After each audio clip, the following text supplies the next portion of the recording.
Hola mis alumnos, ¿cómo están? Es un gusto para mí poder estar aquí con ustedes en este segundo video de la serie El estudio de la metodología de la investigación. Y quiero decir que ante la dificultad que significa hablar de un tema tan amplio, tan extenso, ahora sí me tomé el atrevimiento de llevar mis notas precisamente para que no se me vaya ninguna de las ideas que quiero transmitir y sobre todo porque este módulo 8 nos permite ya ver los cánones como es a Jean Piaget, a Vygotsky, para que podamos entender cuál ha sido su más grande aportación y por qué son considerados grandes científicos y por qué son tan innovadores. Y gracias a estos ejemplos vamos a entender lo que significa propiamente la investigación científica. La investigación científica, jóvenes, parece mentira, pero no es algo que se pueda explicar de manera fácil para los que no han hecho una investigación.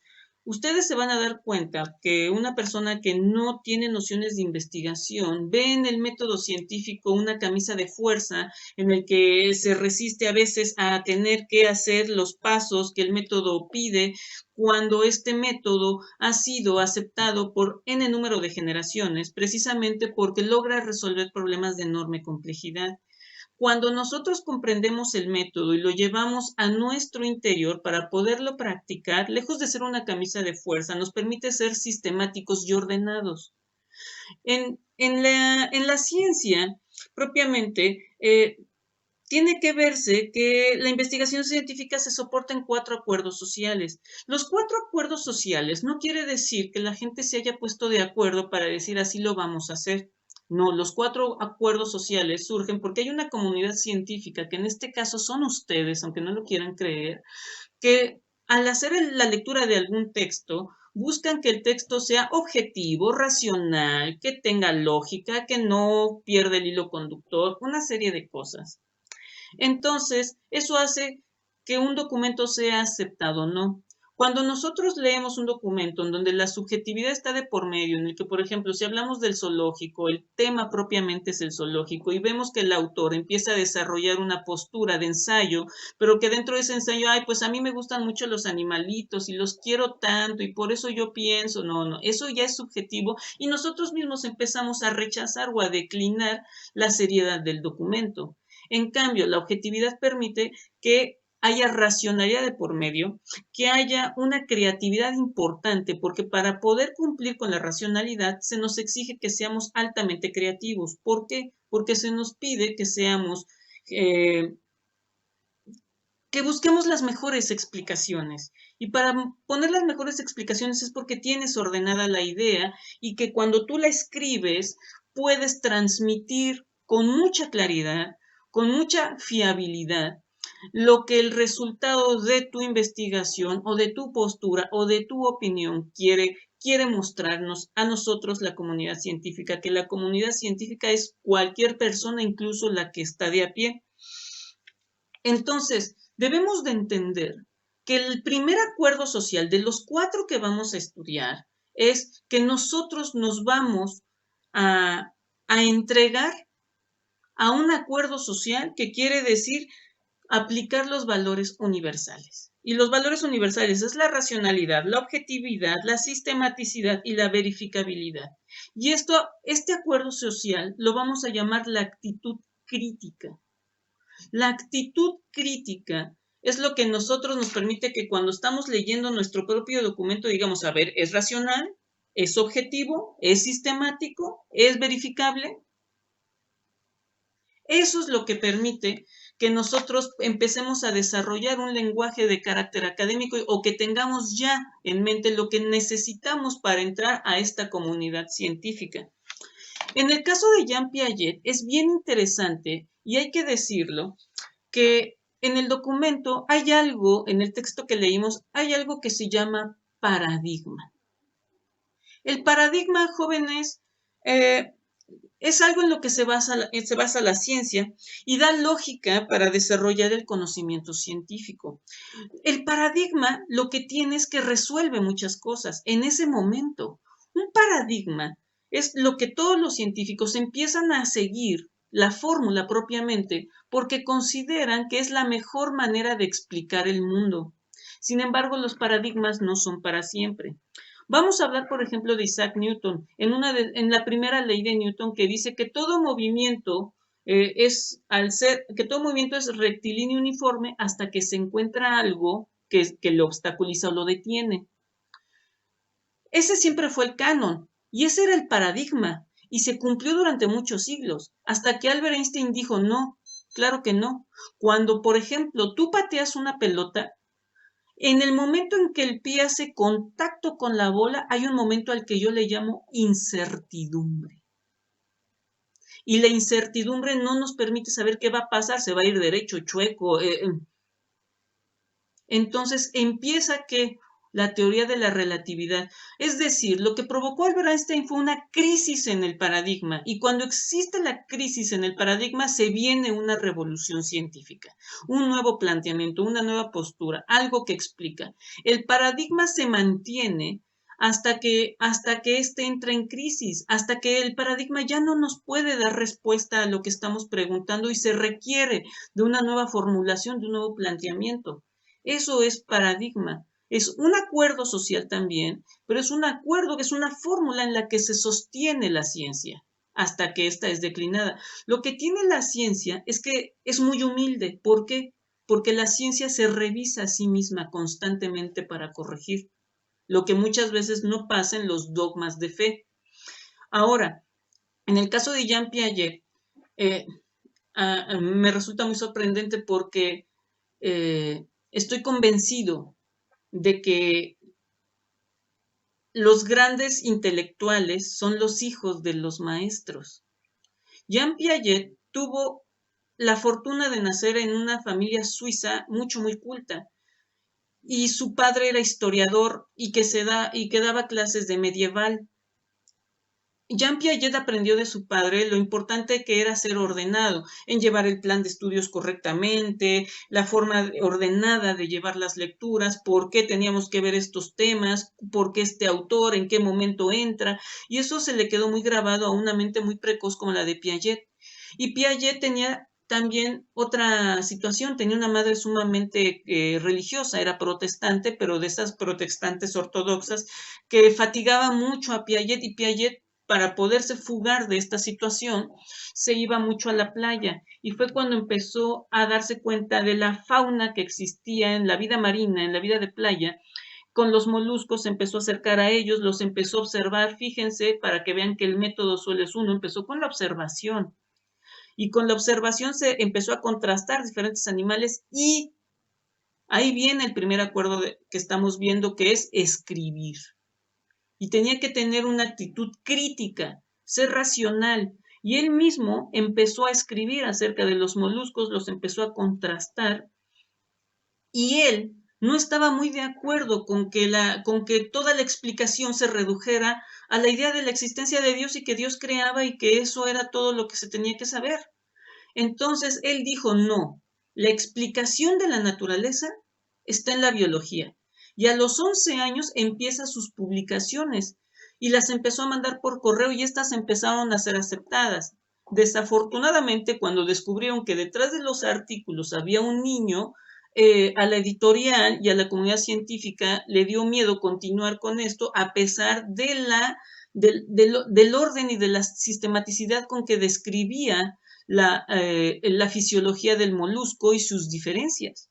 Fíjense qué interesante. Entonces, él se convence de que la forma de explicar la vida está en la biología. Y aquí viene otro planteamiento muy importante dentro de lo que es la investigación científica. El científico tiene que estar entre lo informal y lo formal.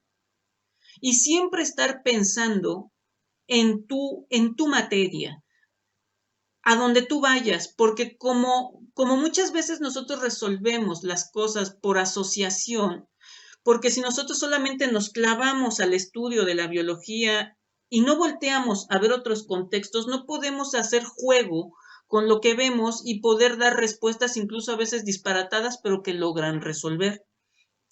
Entonces Jean Piaget en una de esas sale con su tío, que era filósofo de pesca, y le empezó a hablar de filosofía y para Piaget fue una enorme revelación y dijo,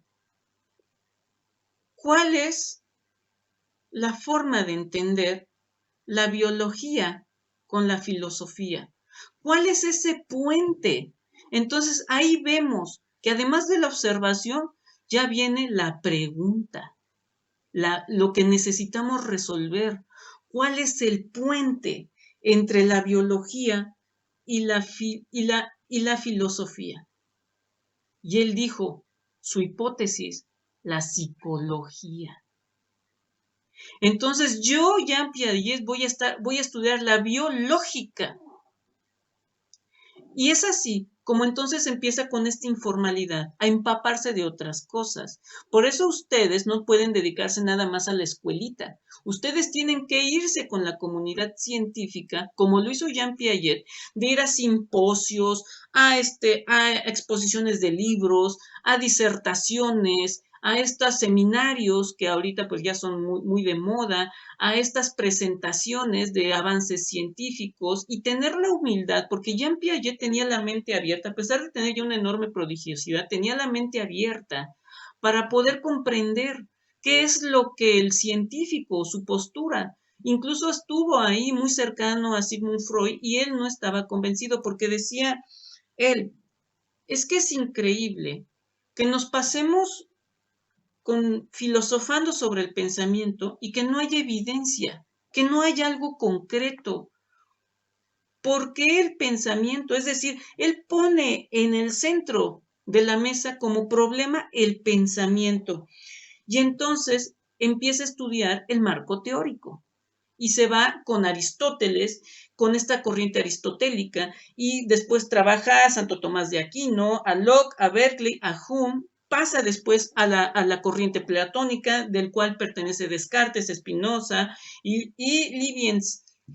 Y es así como él dice, ¿cuál es la epistemología? Y la epistemología, jóvenes, es cómo se genera el conocimiento. Ya tiene el problema. Lo que necesita ahora Jean Piaget es poderlo delimitar. ¿Para qué? Para que no se vaya por todos lados y pueda focalizarse. Cuando nosotros no delimitamos el tema, tendemos a buscar y encontramos cosas que nos hacen de forma accidentada irnos por todos lados y no poder ser concretos con algo. La investigación científica pide eso, que lo delimites, porque si no, no podrás resolver de forma lógica y coherente lo que tú persigues, que es una verdad que está escondida y que necesita ser descubierta por ti. Entonces, empieza a estudiar el marco teórico, empieza con el psicoanálisis y él se da cuenta que uno de los problemas es que no hay evidencia, que se la pasan filosofando, pero que no hay prueba. Para Platón, para Aristóteles, hay unos que dicen que para Aristóteles es que el ser humano tiene que tener contacto con las cosas y generar el conocimiento. Para Platón quiere decir que el conocimiento ya está dentro de ti, que lo vas descubriendo conforme tú interactúas. Y él dice, no puede ser. Y como les digo, para el científico también, y como lo decía Leonardo da Vinci, te tiene que agarrar la inspiración trabajando. Jean Piaget, al tener ya el problema, pero no poderlo delimitar y no tener un objeto de estudio claro, no le permite desarrollarse. Sin embargo, él constantemente lleva apuntes. Él tenía una libreta que supongo, porque no conozco la libreta, que era sistemática y ordenada, porque él era así. Hay autores como Jorge Luis Borges u otros que pueden tener una libreta y de forma desordenada ir más o menos agarrando idea, pero en el caso de Jean Piaget, por el perfil que tenía, dudo mucho que haya sido así. Supongo que tenía ideas principales, ideas de tal cosa. Yo creo que tenía muy bien dividido su cuaderno y con esa forma de llevar las cosas, él se fue a Francia a un laboratorio en el que le pidieron que por favor revisara los test de unos niños. Y entonces él empieza y se percata que los niños cometen errores, pero que dentro de los errores, los niños buscan dar respuesta a lo que no conocen. Es decir, los niños crean sus propias hipótesis. Y entonces le viene ahora sí la revelación y dice, este es mi objeto de estudio. Los niños son pequeños científicos porque hacen exactamente lo mismo. Observan, verifican, prueban y comunican. y tratan de dar explicación a una realidad que no comprenden. Y cuando ésta no se entiende, la reemplazan por otra. Es decir, son científicos pequeños en potencia. Mi objetivo es entender la génesis del conocimiento. Y esta génesis está en los niños. Y entonces comienza con este puente de la psicología y estudiar la biológica. Y es así como comienza a escribir y a tratar de dar evidencia a lo que muchas mentes científicas no lograron en ese momento, que como René Descartes y como todos los que ahorita acabo de mencionar, que sí que filosofan, pero que no prueban. Y entonces ya vemos cómo que después de que Jean Piaget trabaja el marco teórico, da un salto importante a la experimentación. Entonces, como ustedes se pueden dar cuenta, el método científico es uno. Y ese método, si se sigue con cabalidad, se logran avances y resolver problemas de enorme complejidad, como Jean Piaget más adelante nos lo va a demostrar. Espero que este video les haya gustado. Debe ser breve para que no les tome mucho tiempo y al mismo tiempo a mí me permita seguir estudiando, porque para mí esto también ha sido sumamente revelador. Para poder terminar este video, recomiendo ampliamente algunos libros. En este caso, yo recomiendo la lectura de La formación del espíritu científico. Lo encontrarán en PDF, pero si pueden comprarlo sería muy buena idea. Y bueno, tengo digitalizado otro texto que si quieren más adelante se los puedo pasar en una liga para que lo puedan descargar. Yo recomiendo que lo impriman porque es un texto que más de lectura es de trabajo y recomiendo que lo impriman a tamaño carta, lo engargolen para que puedan ahí hacer sus notas, puedan ustedes trabajar con él. Este es un libro de la investigación científica de Mario Bunge. Yo tengo la versión pues viejita, pero que yo les puedo proporcionar en una versión más actual, digitalizada, para que ustedes lo puedan imprimir y puedan trabajar con él. Sin más, me despido de ustedes y no olviden que la inteligencia resuelve. La inteligencia es la suma del conocimiento a través de la acción. Faltando esta, no hay inteligencia. Sin más, me despido de ustedes. Muchas gracias.